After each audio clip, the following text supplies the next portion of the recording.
번째 주일을 맞이했습니다. 12월 하면 떠오르는 단어가 뭡니까? 기쁨입니다. 기쁨. 지난 11개월 동안 얼마나 힘드셨습니까? 세상이 살다가 괴롭고 어려운 일들을 많이 경험하셨는데 12월 한 달을 살면서 그리스도 예수께서 이 세상을 구원하시기 오시는 그런 그 달이 있습니다.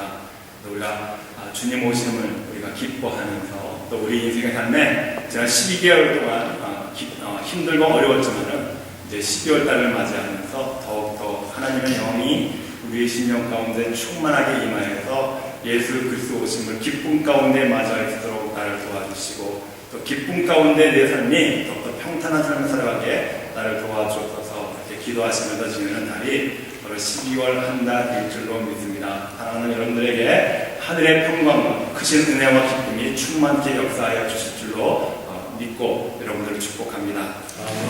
여러분 공주병 잘 아시죠? 공주병. 자기 잘난 사는 여자를 일컬어서 보면 공주병이다 이렇게 이야기하는데 이 공주병이라는 것이 사실 그렇지도 않은데 이 세상에서 자기가 제일 잘난 줄 알고 생각하면서 늘 자기밖에 모르면서 살아가는 자기 중심적으로 사는 여자를 우리는 공주병이다 그렇게 말합니다.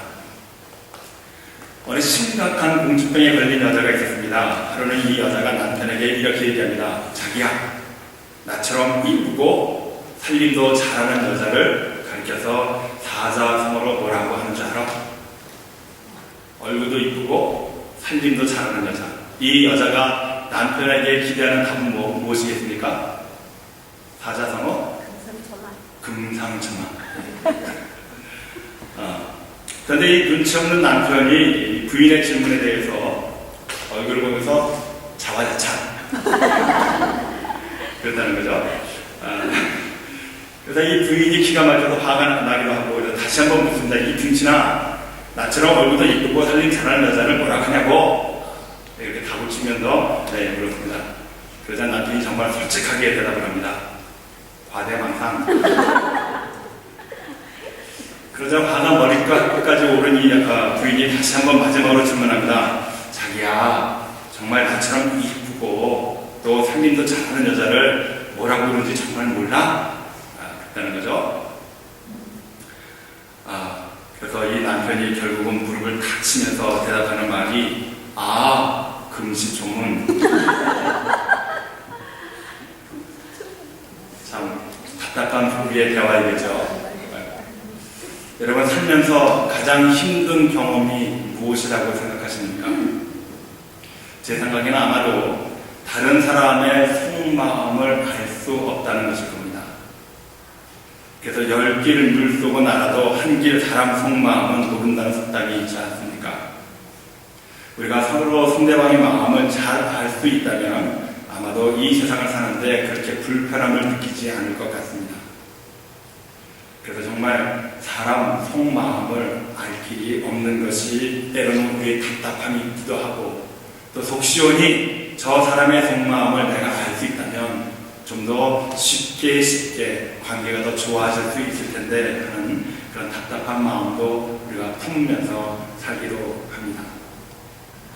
오늘 본문 말씀 속에서도 사도 바울이 사람의 마음속 사정을 자기 외에는 누가 알 수 있겠느냐 그렇게 우리에게 말씀하고 있는 것을 보면은 사도 바울 역시도 목회를 하면서 사람의 속사정을 자신밖에 알 수 있는 사람이 없다라고 하는 이 말을 우리에게 보여주고 있는 것을 깨닫게 됩니다.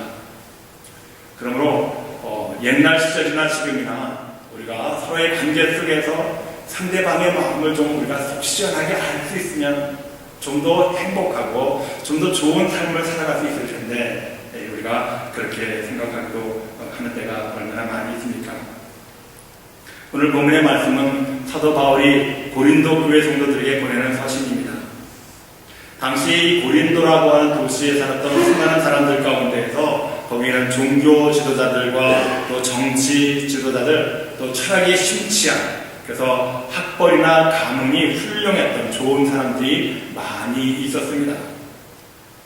그런데 대부분의 이러한 사람들이 사도 바울이 서신을 통해서 이 복음을 전하는 그리스도 예수에 대한 이 복음을 제대로 받아들이지는 않습니다. 왜 그렇습니까?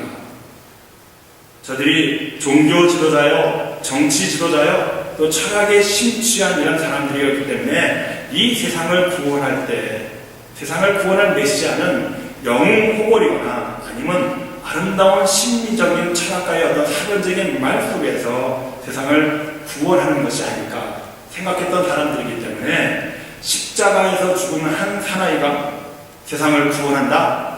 이처럼 어리석고 미련한 논리가 어디에 있겠느냐, 그런 시각으로 인해서 이들은 그래서 예수의 복음에 대해서, 특별히 십자가 위에서 자기가 죽음으로 세상을 구원했다고 하는 이 말에 대해서 의심하기도 하고 회의를 갖기도 하고, 이렇게 미련한 논리가 어디에 있겠느냐라고 생각할 때에 사도 바울이 전하는 이 복음의 말씀을 제대로 받아들일 리가 없었던 그런 형편 가운데 있었습니다.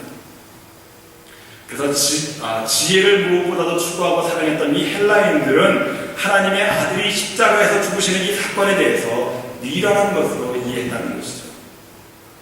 그리고 당시에 유대인들에게 있어서 메시아가 십자가 위에서 못 박혀 죽었다는 이 사실에 대해서 그들은 꺼리끼는 것이고 걸림돌이다, 이렇게 말하고 있습니다. 이처럼 고린도 교회 안에는 당시의 헬라 철학 사상과에 물든 사람들과 유대인들 가운데에서 유일사상으로 물들어서 사색당파를 이루면서 순수한 복음이 왜곡되어 가고 있는 그런 형편 가운데 있었습니다.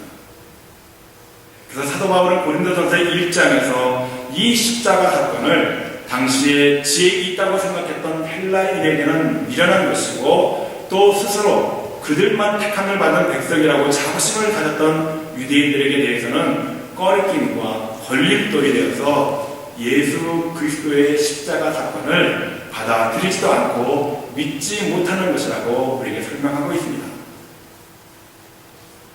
그러나 반면에 그리스도 예수의 십자가의 사건은 부르심을 입은 사람들을 통해서 하나님께서 그들에게 허락해 주시기를 위한 하나님의 능력이요 하나님의 지혜다라고 이렇게 우리에게 설명해 주고 있습니다.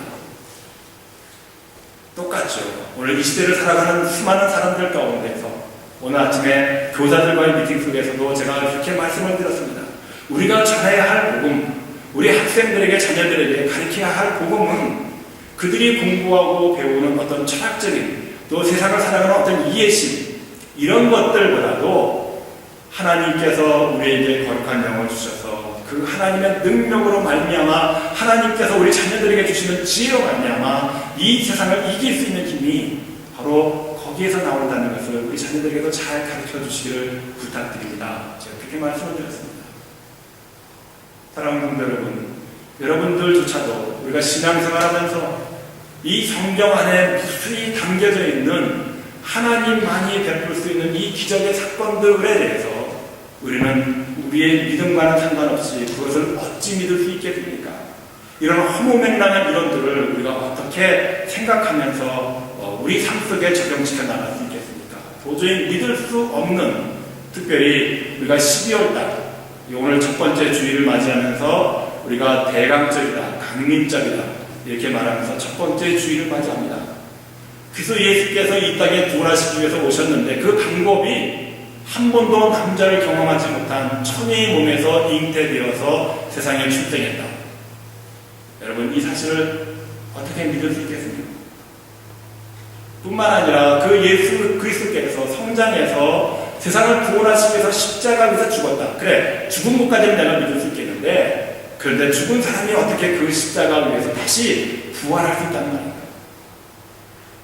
이러한 허무맹랑한 논리에 대해서 우리는 우리의 이성과 생각으로는 도저히 믿을 수 없는 미련한 것들이고 또 지혜롭지 못하는 그러한 소유라고 우리는 생각하면서 신앙생활하는 것은 아닙니까? 그래서 이러한 모든 성경의 말씀들이 내가 취사 선택하면서 그저 내 생각과 내 범주 안에서 이해될 만한 것들은 내가 마음 가운데 담고 그렇지 못한 것들은 걸러가면서 신앙생활할 때에 그 삶 속에서 어떻게 하나님의 인간을 초월하신 하나님의 능력과 하나님의 지혜를 경험할 수 있겠습니까? 그러므로 우리는 사람의 속마음도 알지 못하는 그러한 어려운 형편 가운데서도 더군다나 하나님께서 살아 역사하셔서 이 세상을 주관하시고 우리에게 구원이라고 하는 기쁜 소식을 주었음에도 불구하고 우리의 지혜의 한계와 지식 때문에 하나님의 이 초월적인 기적 같은 일들을 우리가 경험하지 못하면서 살아간다고 한다면 그보다 비참하고 미련한 사람이 또 어디에 있겠습니까?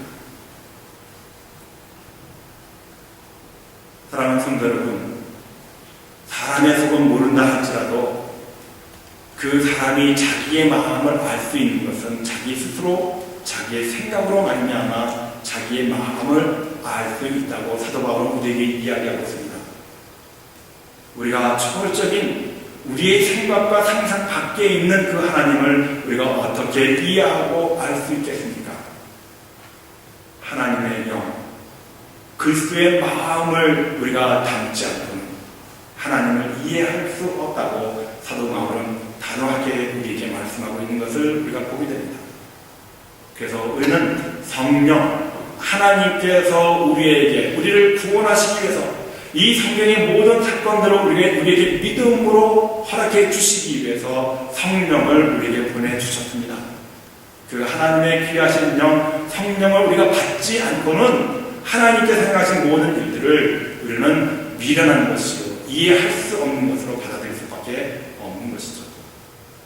그러므로 저와 여러분들에게, 신앙인들에게, 교회에 모인 거룩한 성도들에게 가장 열망하고 우리에게 필요한 것이 무엇이겠습니까? 하나님께서 세상을 구원하시기 위해서 이 땅에 내려오시는 이 강림들의 남자를 경험하지 못한 여자의 몸에서 태어난다고 하는 이 사실을 우리가 어찌 믿을 수 있겠습니까? 이 믿음은 하나님께서 우리에게 허락하시는 성령 안에서 가능해질 수 있다는 것을 믿으시는 여러분들이 되시기를 바랍니다. 오늘 우리들이 함께 교육한 성경의 본문의 말씀은 이와 같은 성경의 모든 이야기들을 이해하기 위해서 우리가 분명히 받아야 할 마음이 있다는 것을 우리에게 보여주고 있습니다. 그것이 무엇입니까? 첫째로 우리에게 말씀하는 것은 12절 말씀 안에서 찾아볼 수가 있습니다. 12절 말씀에 보면은 우리가 세상의 영을 받지 아니하고 오직 하나님께로 온 영을 받았으니 우리로 하여금 하나님께서 우리에게 은혜로 주신 것을 알게 하려 하시니라. 저와 여러분들이 성령을 받아야 하는 이유가 어디에 있습니까? 목적이 어디에 있습니까?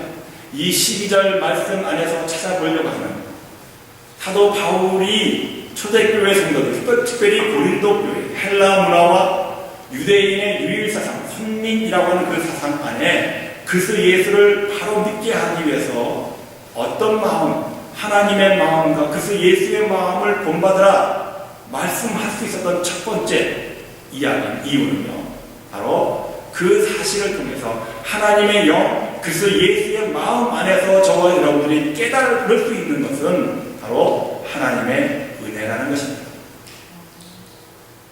사도 바울이 어떤 사람입니까? 예수 그리스도를 믿는 무리들을 잡아 죽이기 위해서 쫓아다녔던 사람이었습니다. 그러나 그 사도 바울이 다메섹에서 그리스도 예수를 마음 가운데 영접하고 그가 깨달은 것이 무엇입니까? 그 고백에 대해서 사도 바울이 이렇게 고백하죠. 나는 사도 중에 지극히 작은 자라 내가 하나님의 교회를 핍박하였으므로 사도라 칭함을 받기에 감당치 못할 자라. 이러한 고백 앞에 사도 바울이 하나님의 영으로 거듭나면서 나의 것은 다 하나님의 은혜로 된 것이다, 그렇게 고백하고 있는 것을 우리가 보게 됩니다. 사도 바울이 지금 하나님의 은혜를 깨닫고 이 하나님의 은혜 때문에 자기에게 임하신 성령의 역사하심에 따라서 하나님의 거룩하신 일을 감당할 수 있는 사도 가운데 지극히 작은 사도라고 우리에게 고백하고 있는 것을 볼 수가 있습니다. 사도 바울은 그가 스스로 변화되어서 그리스도 예수의 복음을 세상 가운데 전할 때에 붙잡혀서 매도 수없이 맞고 감옥에도 여러 번 갇혔고 생명의 유혹도 수없이 많이 받아왔습니다. 그럼에도 불구하고 사도 바울은 남들이 하지 못했던 이 모든 수고까지도 다 하나님의 은혜다, 그렇게 고백하고 있는 것을 우리가 볼 수 있는 것이죠. 이 시대의 세상 사람들이 왜 하나님을 그리스도 예수를 구주로 영접하지 못하는 이유가 어디에 있습니까? 그것은 나의 나됨이 나 스스로 나 자신에 있는 것을 강조하기 때문인 것을 우리가 발견할 수 있는 것이죠. 우리가 오늘 여기까지 온 것은 우리가 수고하여서 지금 이 순간 여기까지 온 것은 이 모든 것이 다 하나님의 은혜라고 생각할 수 있는, 고백할 수 있는 믿음이 어디에서부터 오는가? 하나님께서 저와 여러분들에게 허락하시는 성령으로 말미암아 그래서 예수의 마음 안에 우리가 거할 때에 이와 같은 하나님의 놀라우신 사랑과 은혜를 깨달을 수 있게 된다는 사실입니다. 그래서 사도 바울이 고린도 교회 성도들에게 이야기할 때 이와 같이 우리에게 임하시는 하나님의 은혜를 깨닫게 하시기 위해서 성령을 받으라고 말씀하고 있는 것입니다. 사랑하는 성도 여러분, 여러분들에게 이 시간 가장 갈급하고 간절한 것은 바로 하나님의 마음, 그래서 예수의 마음을 본받으려고 하는 우리의 노력, 이것이 무엇으로 가능한가? 바로 하나님께서 교회를 세우셔서 그 안에 하나님의 영으로 충만케 하심으로 인해서 그 하나님의 영을 여러분들에게 소유하게 하시기 위함이라는 사실을 깨달으시고, 무엇보다도 여러분들이 하나님의 성령의 충만함을 간구하시는 여러분들이 되시기를 주 이름으로 축원합니다. 하나님의 영으로 하나님의 모든 신비스러운 비밀 같은 이 일들을 우리가 경험하면서 하나님의 능력 안에서 하나님의 지혜로 살아갈 수 있을 때에 여러분, 우리가 무엇이 두렵고 무엇이 감당하지 못할 일들이 어디에 있겠습니까? 다시 한번 하나님의 영으로 충만한 여러분들 되시기를 축원합니다. 사도 바울이 초대교회 고린도 교회 성도들에게 이야기하고 있는, 왜 하나님의 영으로 그리스도 예수의 마음을 본받아야 하는가?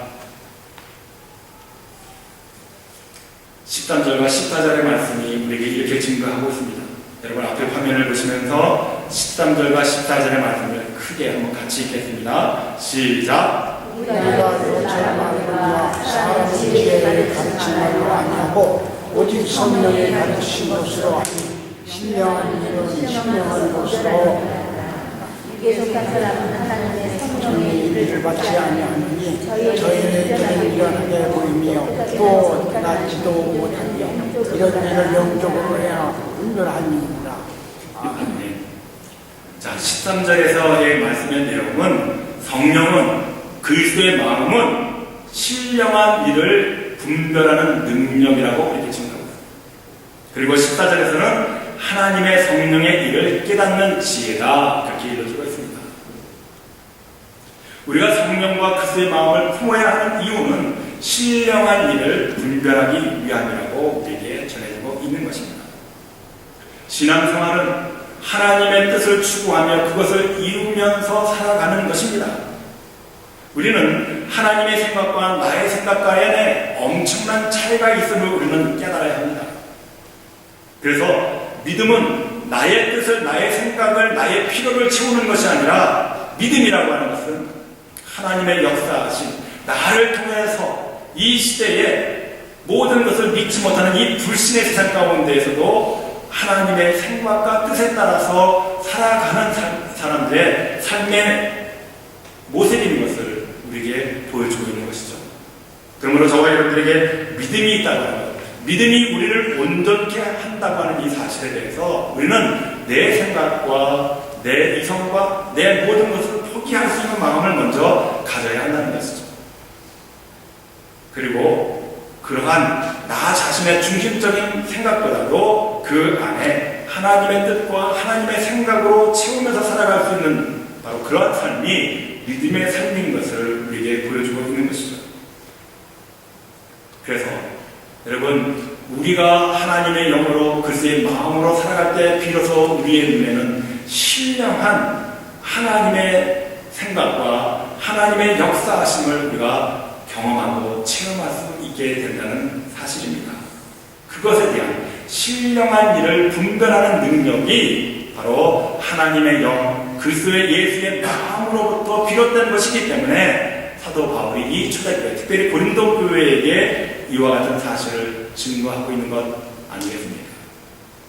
자, 그렇다고 한다면 똑같은 논리로 저와 여러분들이 하나님의 신령한 일을 아직도 구별하지 못한 채 내 뜻과 내 생각으로 세상을 살아간다고 한다면 이 인생이 얼마나 미련하고 불행한 삶입니까? 하나님을 믿는 믿음 안에서 하나님의 뜻과 생각을 추구하며 살아가시는 여러분들이 되시기를 바랍니다. 그럴 때 우리가 비로소 이 성경 안에 담겨져 있는 무수한 신령한 일들, 신비스럽게 감춰져 있는 이 모든 일들이 우리의 삶 속에서 고스란히 경험되어지는 능력이 나타나게 될 줄로 믿습니다.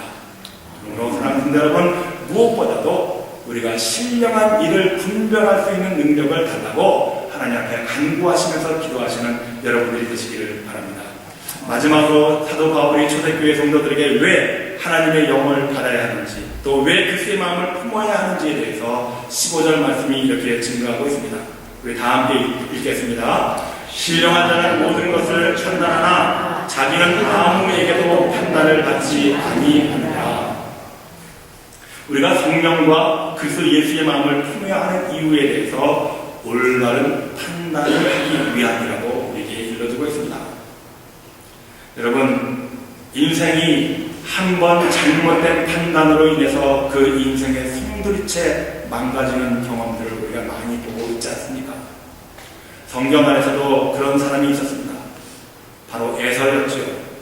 그는 본래 큰 뜻으로 태어나서 복을 받을 조건과 잠재력을 다 소유한 채 이 세상을 태어난 사람이었습니다.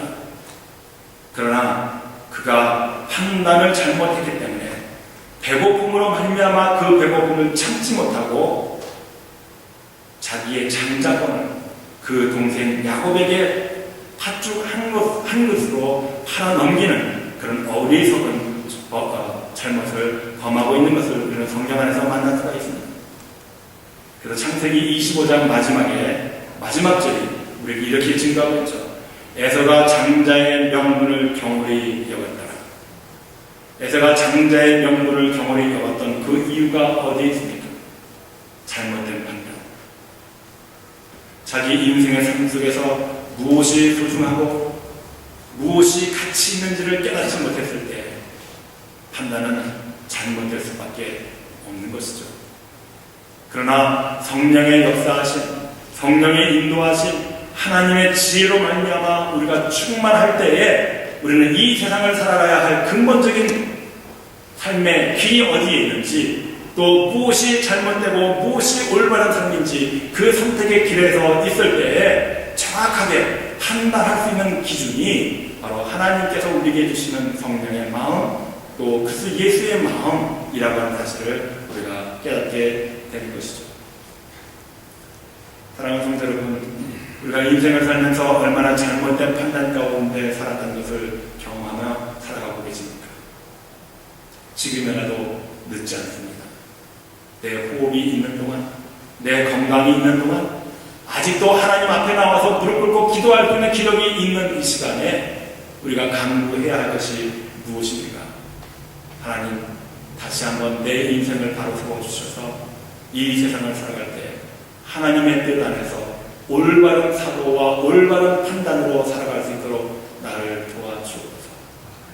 그런 기도로 말미암아 하나님께서 허락하시는 하나님의 능력과 지혜를 소유하시는 여러분들이 되시기를 간절히 주의 이름으로 축원합니다.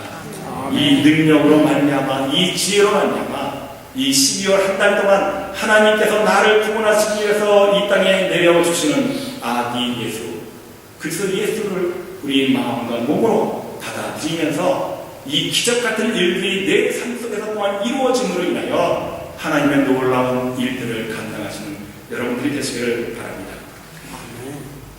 저에게 늘 이 시원한 생수를 준비해 주시는 분에게 정말 제가 참으로 감사를 드립니다. 여러분, 캘리포니아에서 살면서 우리는 언제나 이 석회가루가 포함되어 있는 수돗물을 마시지를 않습니다. 그렇죠? 아무리 여름철에 목이 마르고 땀이 흐른다 할지라도 수돗물을 그냥 벌컥벌컥 마시지는 않습니다.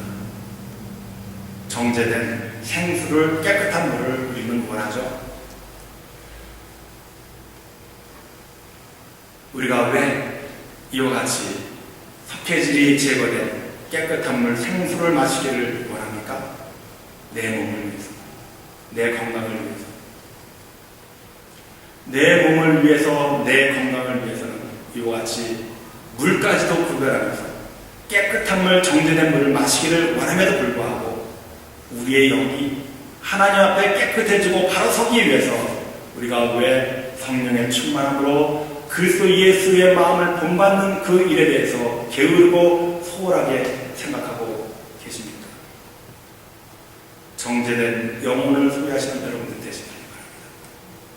하나님의 신령한 은사, 하나님의 거룩한 그 하나님의 능력이 우리의 삶 속에서 임하시기 위해서라도 우리의 마음 가운데, 심령 가운데 끼어져 있는 이 불순물들을 다 제거하는 계절이 되시기를 바랍니다.